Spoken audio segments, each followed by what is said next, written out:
Hello, good afternoon. So the after lunch session is always a challenge for anyone who moderates one of these panels.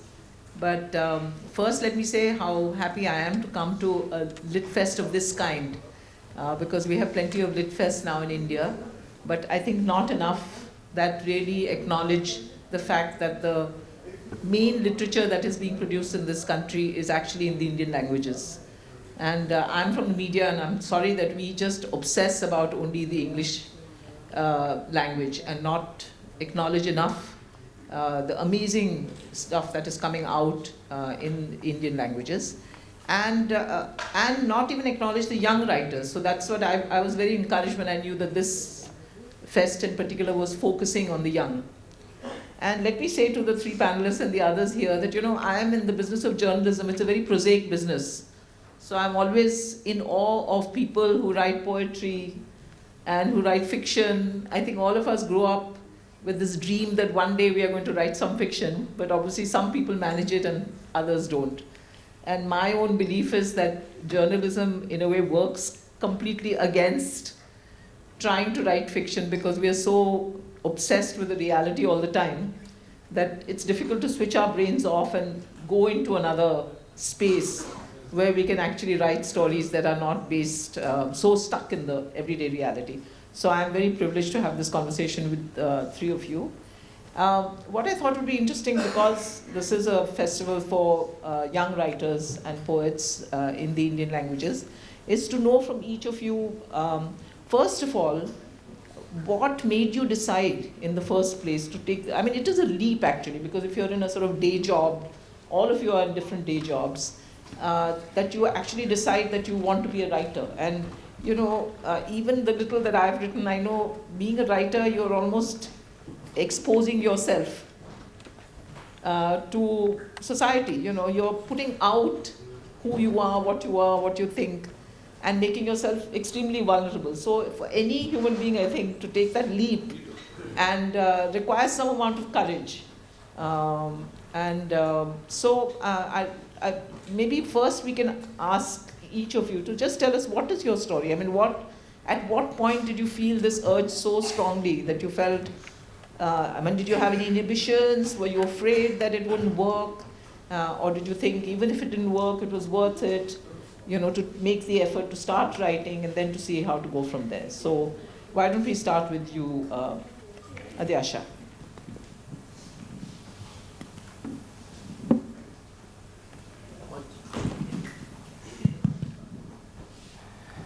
Thank you very much for that interesting question. And I think the caption of the session was my story, so I kind of thought that we would start it off like that. So to do that, I would like to go back to my childhood.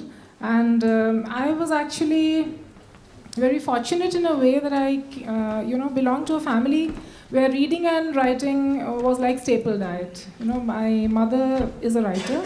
And automatically, it was like, your breakfast, lunch, dinner, and books. So the world of books came to me very early in life. And then I started, having an urge to write. Like it was not a conscious decision, actually. But it was like just a feeling that, I should write about anything, anything that was a part of my childhood had a story behind it. Like it could be a scar on my brother's cheek. It could be, a hole in the wall. Everything had a story. This was like maybe my first poem was published about my younger sister when I was 5, and then I really had an urge to write. And I started, thinking that why will I not write about that hole in the wall? Even if it doesn't please anyone else, it's going to give immense pleasure to me. So why will I not please myself? And, little by little, I started daring. Like you said, yes, definitely it requires courage. And it requires more courage when you happen to be the child of a writer who is celebrated and known. So a lot of people would say, this is not writing. Why don't you ask your mother to help you? And, I got a major complex thinking that maybe this dream of mine would just remain my dream. So I will just recount one small experience I remember. We have a celebrated poet in Orissa, Sri Jayanta Mahapatra, who writes in English.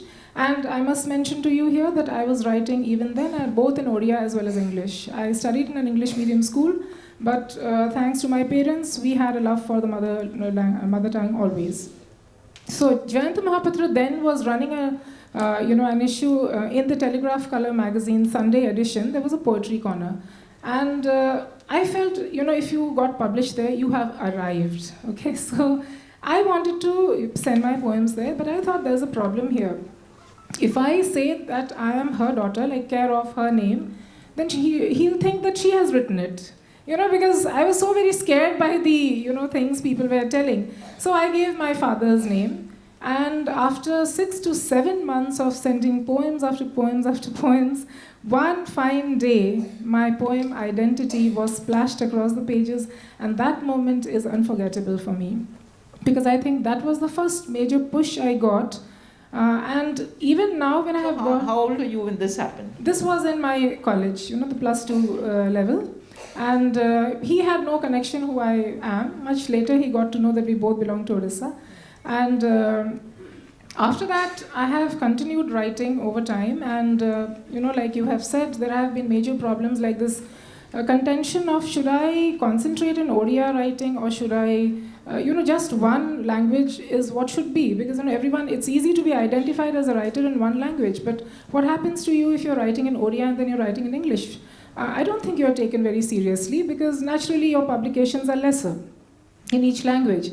So, then at a later age, I thought essentially I was writing for myself.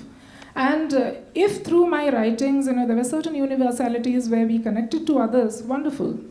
And I found there were a lot of universalities because, as you know, every writer is steeped in culture. And when we are talking about India, we have an Indian diaspora. They also connect to several issues. So I continued writing in both these languages. And I have, kind of a little readership where people have encouraged me to go on like that. So the decision, as you say, to write was actually, it started as an urge. And later I made it a decision because, I loved, I think one more thing I would say before I pass it on, that I love the privileges that a writer has. I would tell people that, please don't disturb me, I'm writing something. And I enjoyed the space, whether I wrote or not. And also, I thought it was a time for myself, in this very hectic life that we all have, where we are pursuing several interests and passions. This was my time. So writing was an extension of myself. It was an extension of my own, inner world, the world I had created for myself. So it was a fascinating discovery, and I intend to continue. Thank you. Okay, so that's very interesting. I mean, maybe we can come back to this privileges of a writer because I don't know, that can be disputed, I think, by many. Yeah. But it's an interesting concept that, if you're a writer, then somehow around you, people somehow feel you're special and give you that little more, especially if you're young, they give you a little more leeway than perhaps if you're doing something more prosaic, as I said. So, Pratna, you're from Assam, and, that's again, the whole Northeast, but including Assam, is a region about which I think only now much more, Assam much more than the other parts of the Northeast, but again, as far as sort of popular media and popular perceptions are concerned, it's a tragedy that these areas are only visited when there's a crisis, and it's as if there's nothing else there, And some of us who've reported on Assam, for instance, it was an eye-opener, when you went there, even though we went to report on a crisis, what a rich culture and what a tradition of literature that was there, which of course was inaccessible to people like me, but you knew that it was there. And so it's very encouraging that there are young writers continuing that tradition. So tell us your story, and because it's very interesting that you're now doing a PhD which is nothing related to, the kind of writing you do. So talk about it and tell us something here. Yes, yeah. Before I answer this question my story, what is my story, I'll just start with the last evening when I was traveling to the hotel with the Uber driver. Then I asked him, do you really know a place called Assam exists in India? So he said, yes, I know. When I was in school, we used to read about it, but it doesn't come often in the news. So that's how it's not It's not in the news. So yes, I come from Assam, which I refer to myself as like living in a corridor and constantly struggling with one's own identity. It's not in the form of the community, but also in a quest of my own self in different levels, politically, socially, economically. Like as I said, that the stories are not quite explored. Whenever it is a crisis, people would go and explore, and when it is not a crisis, at this global era, in this in this era of electronic media, people will do some advertising for the tourism and all, and then people will go to Kaziranga, as we just spoke about it. So and then see the enjoy the beauty of the Brahmaputra, but that's not the story, and that's not the story of Assam, and that's not how I'm in the process of writing my story, building up my story. It's a process. It's a continuous process. It's not yet completed. I'm still leaving it. So it's very difficult to answer that question. That what is my story? So writing for me, it's a very intense thing. It's a very, as Adasha just said, that I write for myself. It's a very, very deep thing. It's a process in itself. So for me, it's a very private affair. At the same time, in my last 34 years of life as a human being, through different political, economic, and social phases, I have developed a very a trust within myself that yes, I will tell my story. I have, but right now I'm living it. It is going to be very uglier. It is going to be very. People say that life is stranger than fiction. I'd rather say that my story it's stranger. It's uglier. It's very brutal. At points, I have very difficult moments with myself in the process of writing my story, in the process of weaving my story. So for me, it's a very, very, very, very deep and very, very intense, very, very private affair. But when it comes to reaching out to people, when it comes to publication, when it comes to make people believe that yes, I can write well, I can publish well, that's a completely different story altogether. I reflected in one of my short stories that how the writer feels alienated from her own domain, or from her own world of the story, because she has to connect with the other world of the reader's world, which is at points very difficult to connect. But at the same time, we live in the same universe, in an universal domain. It's connected. We all are connected in that way.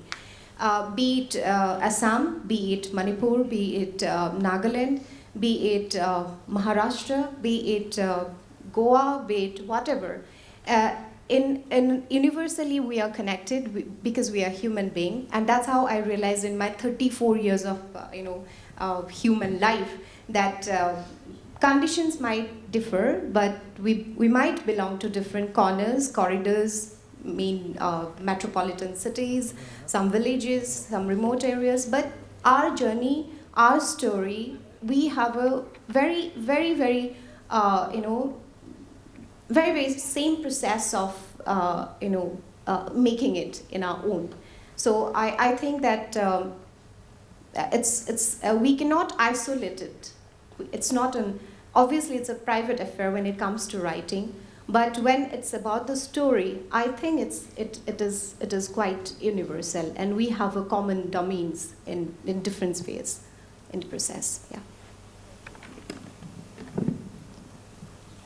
Yeah, I think this thing about writing for yourself seems to be a common theme between what both of you have said. But I'll ask this question later, because there's also people who are going to read you. So how much does that world outside, which consists of people who are going to consume what you write. How much does that affect? But we'll come back to that. First, a fellow journalist I've discovered who went from corporate world into journalism. I don't know why, given that you're much better paid in the corporate world than you are in journalism. So, Shamik, so you are fluent, you're a Bombaya more than... Yes, I'm a Mumbaikar, more I can than say. you are a Bangla from... And then you speak English, obviously you worked in the... And then now you started writing in Bengali. And so why? You know, why would you do this? Why would you take such a leap to go from a good, comfortable corporate job into the uncertainties of attempting to become a filmmaker and a writer? It's a very difficult thing. I really don't know the answer myself. What I can say is that I had a very interesting childhood. My grandfather came from erstwhile East Bengal, that is Bangladesh. He was a refugee in 1947. So we lived in an area which is a very mixed locality. There were people who are from the upper class, middle class, and also there were slums in and around. My father being a professor of a university, I had the advantage of studying in one of the good schools of Calcutta. But at the same time, because I lived in such a locality, my friends with whom I played cricket or football was mostly from the slums. And then again, the people that I met in school, my friends, they were mostly from the upper class or the upper middle class families. So from that time onward, I had developed a tendency of trying to understand this, of putting myself into other people's shoes, how their life is, because I had seen that both the drastic things, and I was a very avid reader from a very childhood. So I always thought about, I was not interested in becoming a writer. I was more interested in becoming a storyteller, because it's only in stories that you get that ability to embark on other people's journeys, both as a reader and as a writer. You are not writing about yourself, you're writing about somebody else's journey. So this was very interesting. So I tried writing in various phases of my childhood. But my first story got published in when I was 20 years old. It was in a prestigious magazine in Bengali. But when it got published, I thought that no, I'm not ready. So at that time, I was not very serious about taking it up, because I thought that I'm not ready. So I came back, so I took up a corporate job. I was in Ahmedabad and then in Mumbai.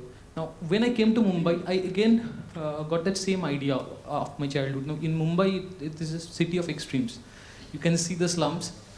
I used to live in Navi Mumbai at that time, and my office was in Cuff Parade. So as I traveled through the train, it went through the Mumbai M ward, which is one of the So again, I got that kind of an exposure, and it was 10 years since my first story was published, and suddenly one day I started writing.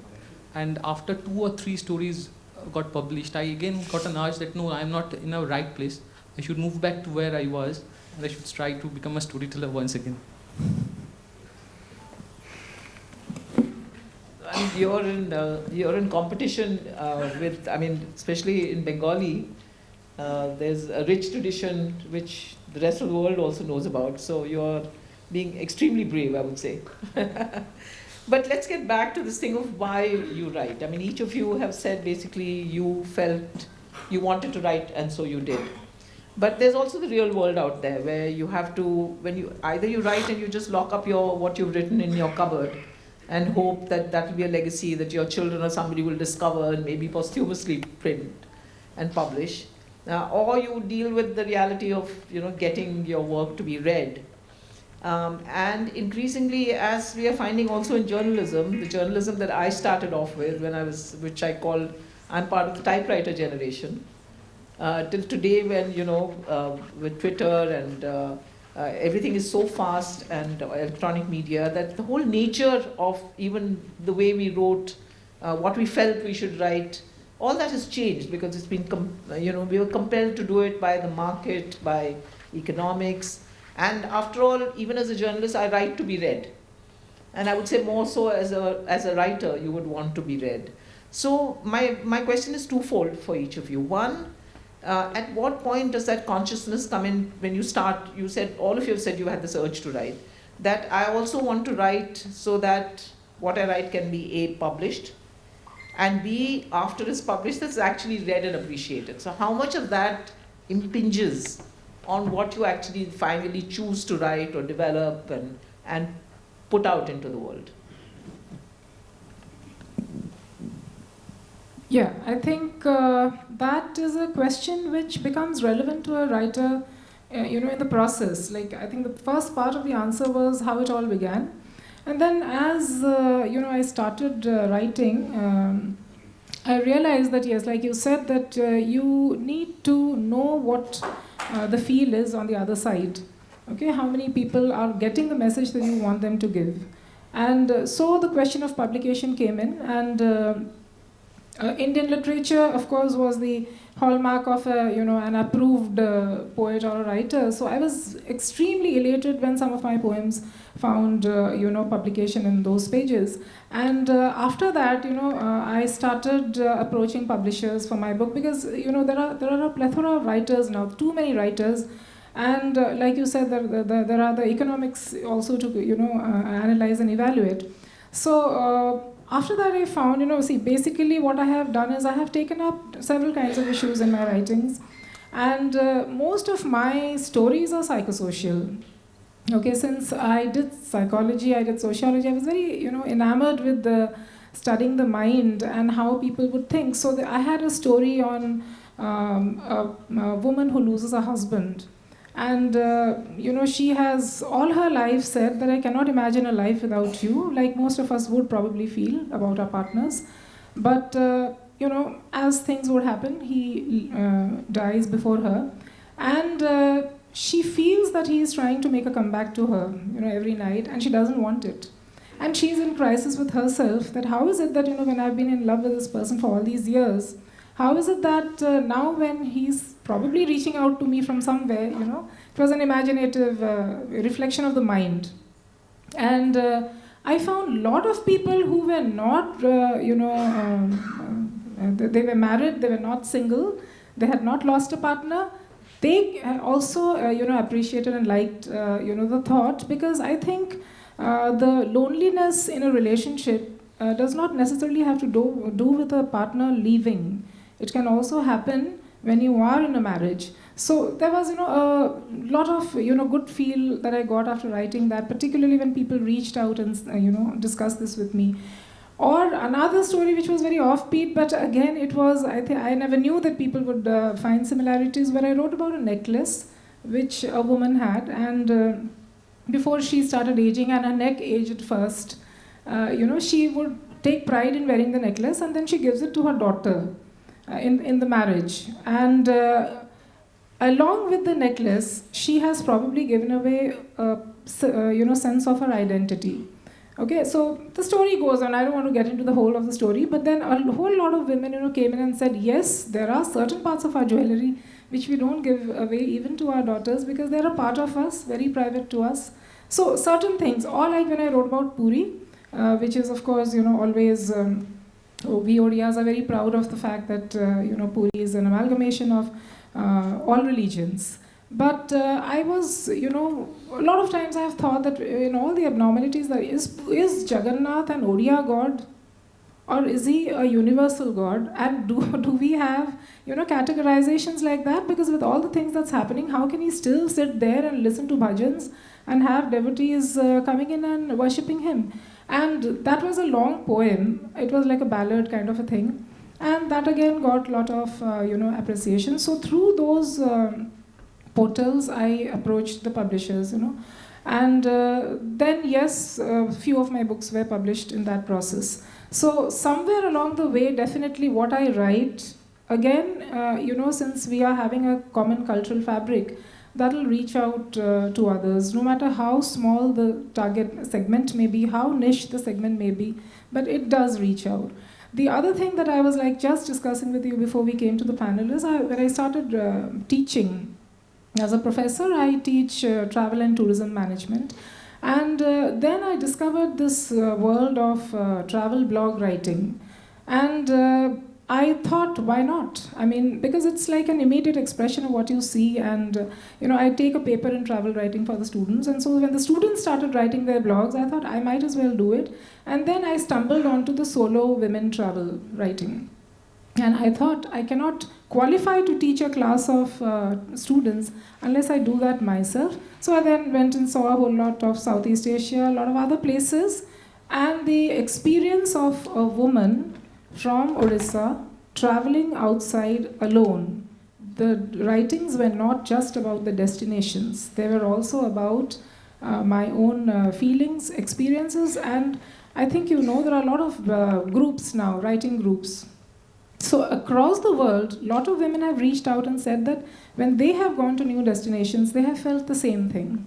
So when we are talking about reaching out somewhere, though the point is not really that, okay, it's not like sometimes I have written for journals or newspapers where they say, आप इस topic पे लिख दो. So there it is, cut out that, okay, I'm writing on this topic. But otherwise also when I'm writing, somewhere it has, reached certain people. So I believe if it has touched one person also, the show must go on. So, I mean, I think what I was saying was really that what I'm trying to understand with people who are not writing non-fiction, who are not writing, like for a journal that asks you to write something, but you're writing poetry or you're writing creative, you're writing novels. Because of this reality that we've discussed about, wanting to get it published, how much of that dictates the manner in which you finally shape your story? I think that's what I'm trying to understand from all of you, because maybe for an older generation that compulsion was not so great. But now certainly it's far more competitive. Publishing has grown hugely, but at the same time, publishers themselves put pressure on you to write something that is saleable, So how much does that affect a writer? Because, whatever it is, you do want to get published. So how much of it affects you when you're thinking about it, that how am I going to craft my story so that it actually reaches out?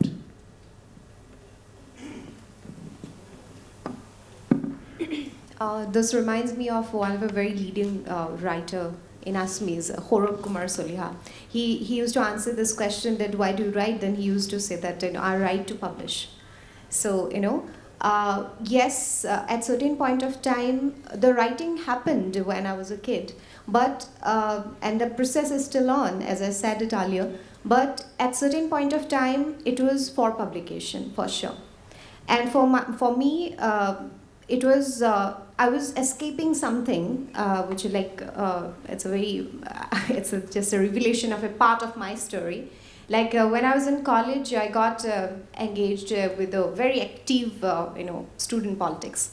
So then I was threatened, and then I was asked to leave the hostel. So when the day I was leaving the hostel, I had a call from the principal that you were just asking me that stop doing all these things, otherwise we are going to rusticate you from the college.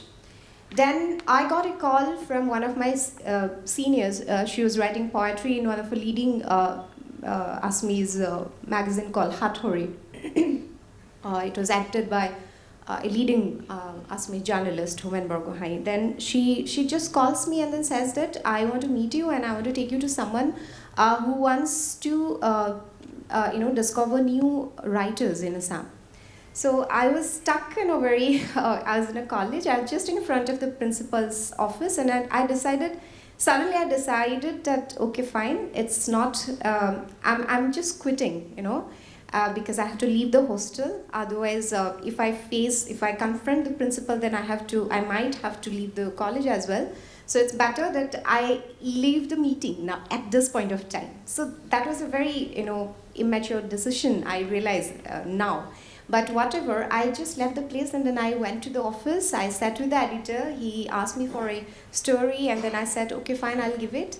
And then I continued the struggle back in college. But yes, my opponents were very stronger.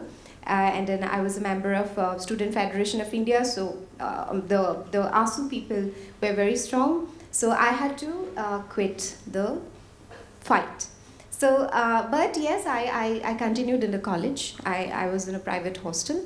So one fine afternoon, I decided, okay, fine, let's just write something. I'm in a very unsettling moments. in my life, and my parents were very disturbed. So I thought that, okay, let's write something.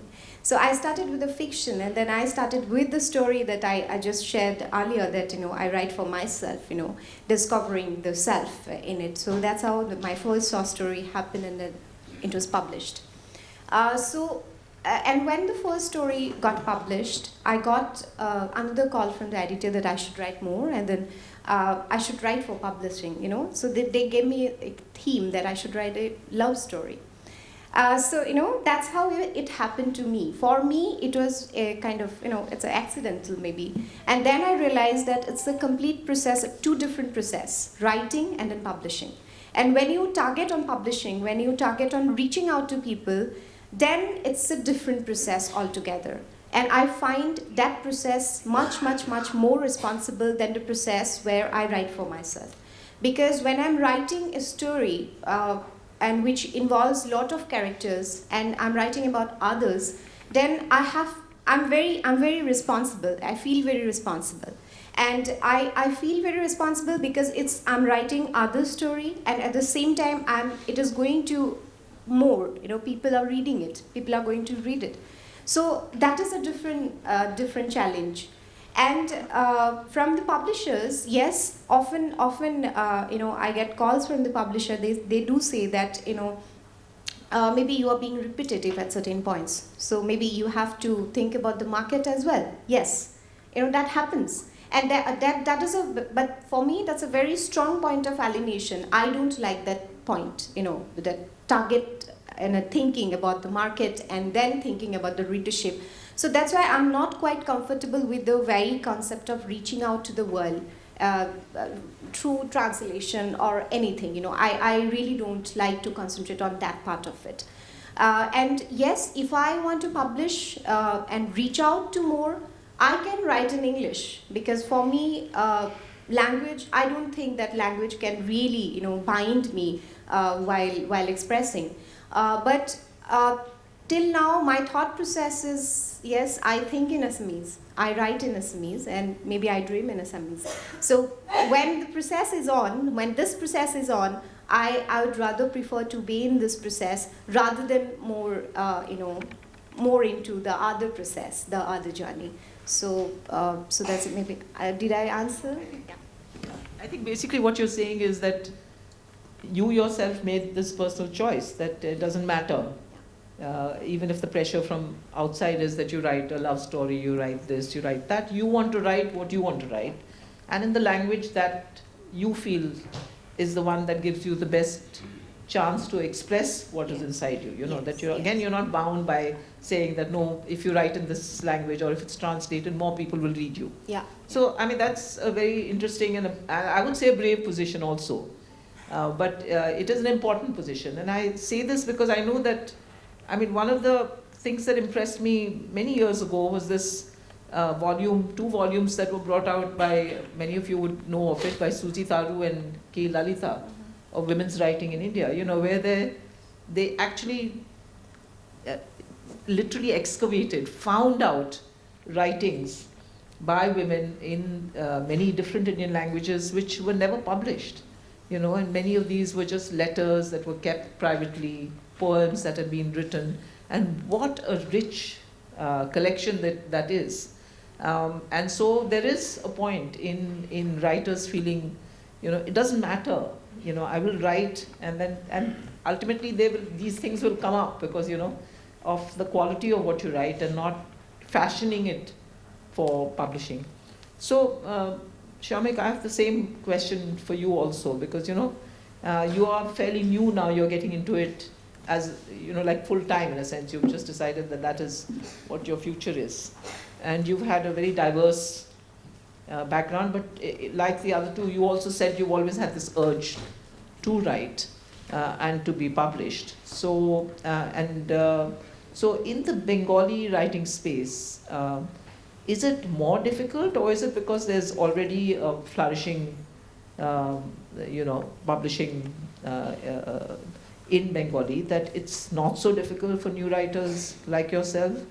How much pressure do you face then in what you choose to write and what you decide maybe will not work? Or are you like Pratna saying, it doesn't matter, I'm just going to write, you know, whatever I feel I should write. First of all, there are two parts of the question. The first thing is about a young writer writing in Bengali, which is a rich literary tradition. Now, I can't really comment on this because I had been very privileged from my second or third story onwards. I got the attention of elder writers. They kept on talking about me, or so I can't really say whether it is the same for everybody, or because I had that privilege. I don't know why. Now, when it comes to this, the second part of the question. Now, I am extremely fond of a writer called Gabriel Garcia Marquez. I always keep on uttering his name. Now, when I started writing, I always thought one thing, that Gabriel Garcia Marquez is a critically acclaimed writer. Nobody can deny that. And then again, he is the most, his copies sell more than the Spanish Bible. So I never found that there is a difference between the two. Now, when I started writing, I had always, my themes are a bit different than what an ordinary what the main theme of writing is in Bengali. I often use magic realism or certain things like that.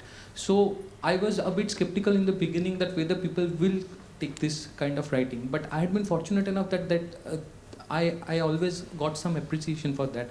So I had never felt that pressure that whether I should try to make it more popular or something like that. And secondly, there's another thing, that I think that if the craft of a writer is perfect, then if one can hone his craft, then I don't think that there will be much problem of a reader. If the craft is right, a reader will read you.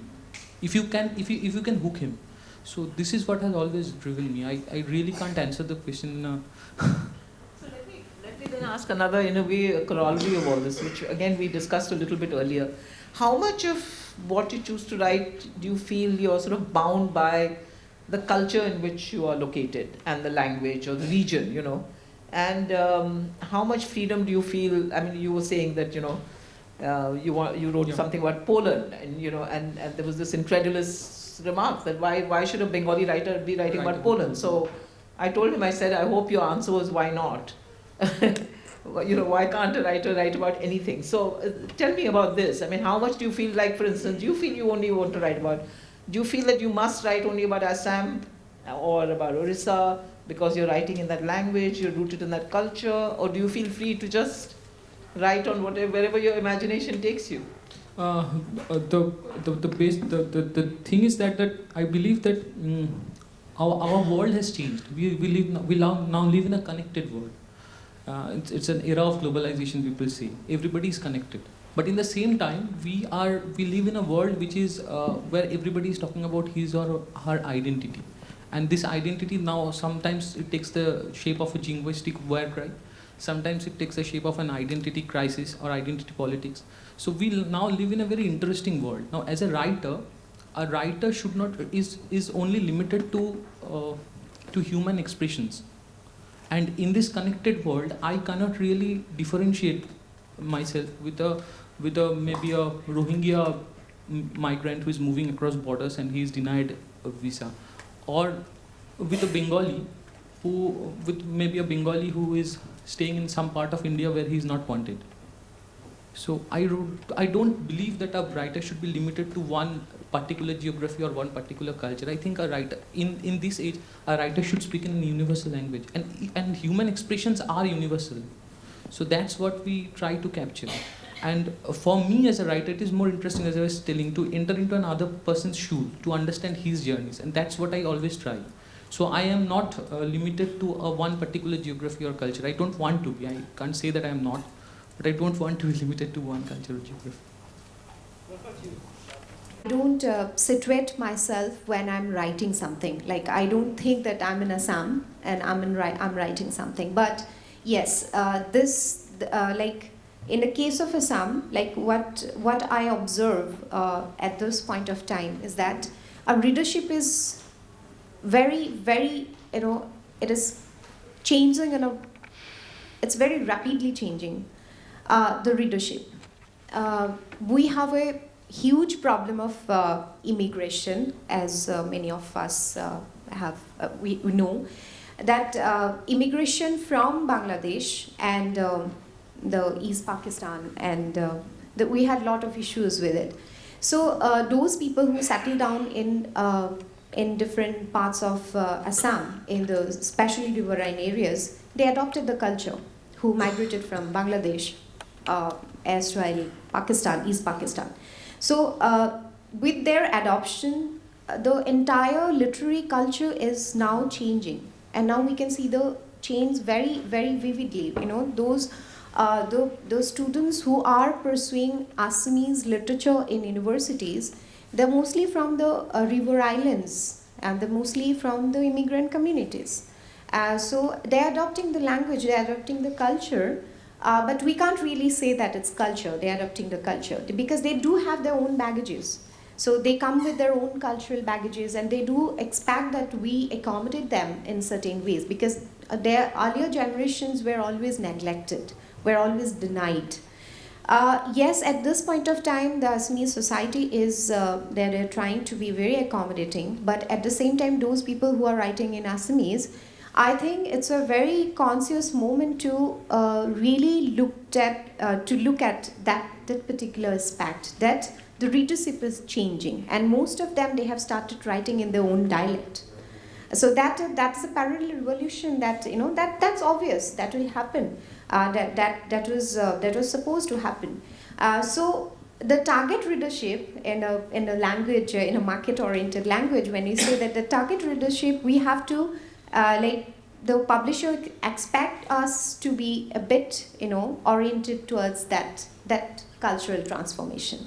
So I think that in near future that might have an effect, but that's a completely different dimension of it. But personally, as a writer in the process, I don't really situate myself in a socio-political or economic condition. I do reflect on the conditions, and then maybe unconsciously I do situate myself.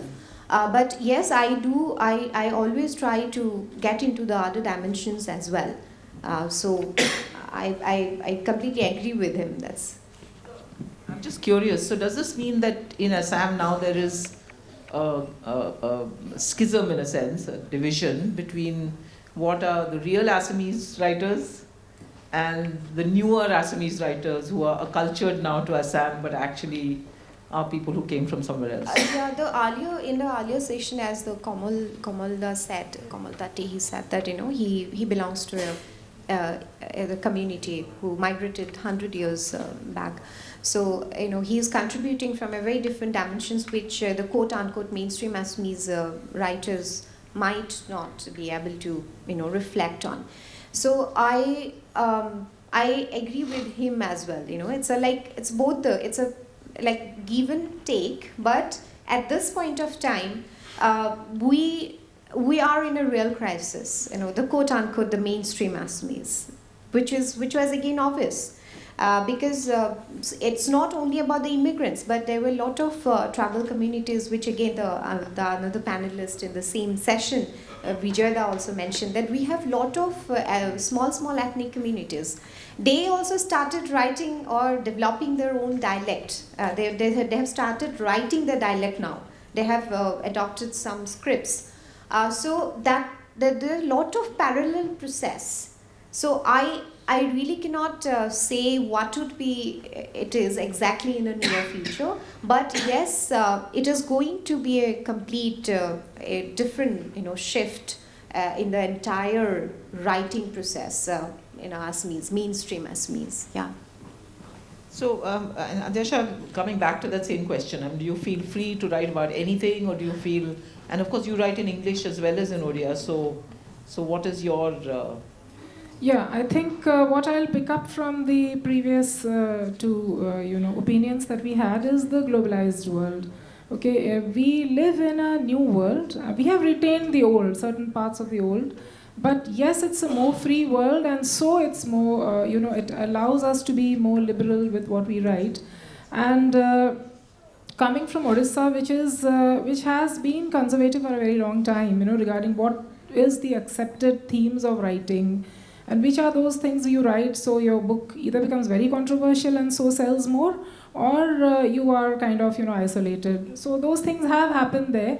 As a result, certain writers do feel the pressure of what are the things I should write, or like what we say, bold writing, where without any necessity you just put in a whole lot of bold jargon and you call it bold poetry. So those things I haven't really encountered because I did not really think too much about whether I lose readership if I'm taking up a courageous topic. I mean, a bold topic in the sense that when I grew up, like I was just telling you, when you are in a very conservative society, like what Orissa was, now it is changing. So a whole lot of things like, if you're talking about a physical relationship, for example, depicting it in vocabulary also may not be very easy. There's this cultural socialization process you've gone through, so your pen kind of, chooses the safer words. So I haven't come across those dilemmas because I have grown up, since childhood I've been exposed to the world literature, and I have not really come across those situations where, one has to really think about what is culturally acceptable, etc. I will give you 2 instances regarding this, and at the same time how culture comes back at us is, the first is, we do have an Odia diaspora the world over, and it is interesting to note that now they celebrate whole lots of fairs and festivals without knowing what it means. So, some of my friends told me, can you do something, can you write about them, like interesting stories, like say Saraswati Puja, or, so we have the Raja, the swing festival, or typical festivals of Odisha.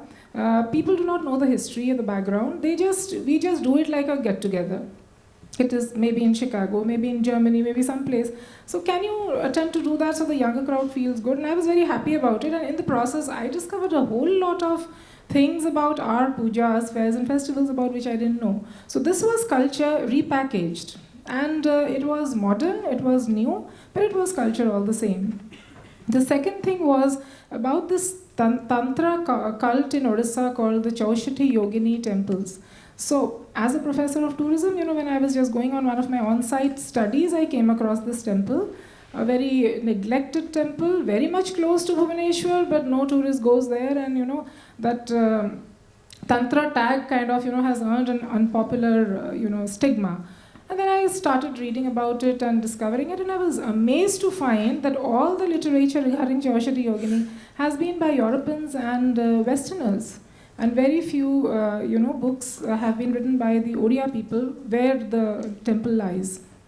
So that kind of, encouraged me to write more about it, and the book has just been published. It is non-fiction, but it again talks a lot about the culture between the 8th and 11th century AD when this temple prospered, what actually it meant, because they were, it was worshipped through eroticism, so they were shunned by the local public and all that. So that is garnering a lot of interest in people. So I don't think, when we are saying that, I don't think it is a transformation of culture. Maybe we are repackaging it in some way. And of course, yes, it's a more comfortable world to write in because those stigmas or labels are lesser. Thank you. So let's. I just want to ask the organizers: Is there time? Is there time for questions, or how is these? No. No. Okay. So then let's get to the last part of it, which is let's look ahead. So this Literature Fest is basically looking at young writers, and I think in the earlier session there was this talk about translation and whether that was a way to encourage more readership of what people write in the Indian languages. So I'd like to know, first of all, your views on that, whether that necessarily is the road ahead, or is that a sort of pressure that should be even put on people who've chosen to write in whatever language they feel most comfortable, because we've created this hierarchy where, even though English is read by the smallest number of people, it's right at the top, and then comes Hindi, which is, of course, the largest number of people. But then, why should we have this hierarchy, especially when it comes to creative writing, poetry, literature? It should be in in the language people want to express, and it should be read by the people in that language. And the thing of translation and amplifying it should be a secondary thing. I mean, I don't know, I'm just placing this. And I'd like to know what you think, because as people... See, the problem with almost all vernacular languages is that the economy of vernacular languages is not as good as English. Everybody wants to learn English because English will give you jobs. This is the reality of India. Now, so it becomes difficult for vernacular writers to actually make a mark. But I think that translation in a way to English will help. In a way to English will help. But we should actually try to preserve our own cultures, our own heritages. But I don't see any solution to this problem unless and until the vernacular languages develop an own economy of themselves.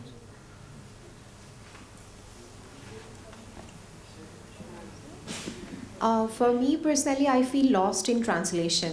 So I don't really I don't prioritize translation. But anyways, yes, what you said, I agree with that too. That the economy is very poor in vernacular languages. We can't really be just writers, we just can't write and survive. So our books, like I publish for one edition, it's 1,000 or 2,000 copies. That's it. So it makes an addition, and in Assam, and it's very difficult. So I don't, as I said, that learning English is very important in India. You have to have a job, and that's how that I think that's happening in West Bengal as well. In Assam also, it's like people they send their children to English medium school because they have to learn English. So the crisis is that we don't have readers. So the economy, I don't know how it will grow. Now Penguin and other big publishers, they have started going to regional languages for publishing. I don't know how it will work out. But the thing is that yes, we can think about translation at certain point of time, but we have to be very careful. We have to be very careful because though I personally don't saturate myself when I write something fiction, but when I'm writing about someone else, and then that particular person is situated in certain cultural framework, then when I'm reflecting on that particular culture, that particular culture is at certain points is not possible to translate. Like when we say, I'll just give an example, aloo pitika, it is a mashed potato. I don't feel the way when it is said as like mashed potato, that's not actually the aloo pitika I refer to when I write it. So I feel lost in translation. We have to be very careful. Yeah. I will disagree here. And I believe strongly that translation is the road ahead. Yes, there will be challenges, there will be loss in translation, there will be other issues, and that has to be worked out and overcome. But when we are talking about literature and we are talking about the world as the readership, not just one particular pocket of the world, translation is the only road ahead. And I do not know much, I cannot comment about English being first and Hindi the next, because there are a lot of writers who have got their work translated into several foreign languages through Hindi, because someone from there knew Hindi. But English or Hindi, it has to be, because, you just spoke about Marquez. Now, how did we get access to Marquez's works? Or Pablo Neruda, or anyone, name the masters, the master creators.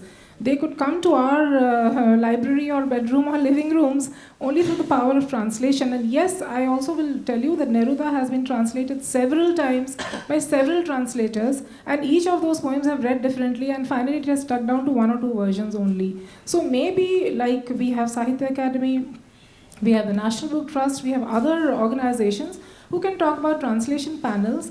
And I again disagree with one thing, that to be a good writer in the regional language, you don't need to be a master in English.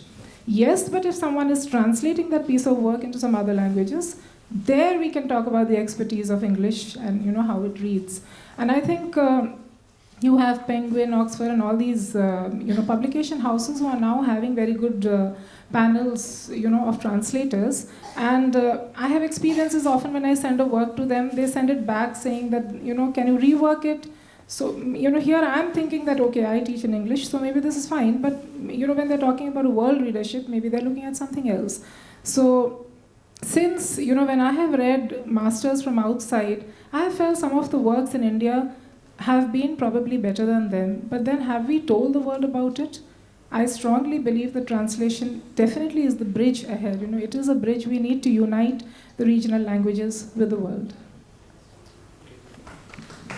Yeah, I think I agree with you that I think there's good and bad translation. So I don't think one can make any kind of generalizations. And there's also good and bad writing. So even if it's bad writing and good translation, it still doesn't compensate for it. So anyway, thank you all of you, and I wish you all the best as you continue your careers as writers, which is a brave and wonderful thing that you're doing.